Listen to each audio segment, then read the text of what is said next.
ஒரு சூப்பரான காரக்குழம்பு, அதுவும் சீனிக்கிழங்கு போட்டு எப்படி பண்ணலான்னு பார்த்துடலாமா?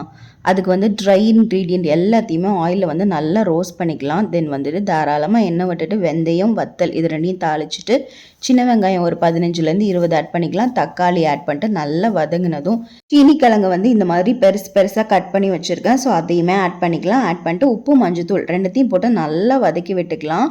கொஞ்சம் வெந்ததும் நம்ம குழம்பு மிளகாய் தூள் கொஞ்சம் ஆட் பண்ணிவிட்டு தென் புளி வந்து நல்லா கரைச்சி அதையுமே ஆட் பண்ணிட்டேன். இப்போ தேங்காய் கூட நம்ம ஆயிலில் வறுத்து அரைச்சதை நல்லா பேஸ்ட் பண்ணிட்டு அதையுமே ஆட் பண்ணிட்டேன்.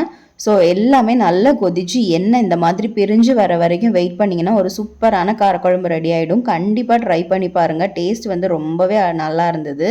ஸோ அன்றைக்கி வந்துட்டு சின்ட்டு வந்து பார்க் போகணுன்னு கேட்டுட்டு இருந்தா. ஸோ அதனால் அன்றைக்கி கூப்பிட்டு போயிருந்தோம்.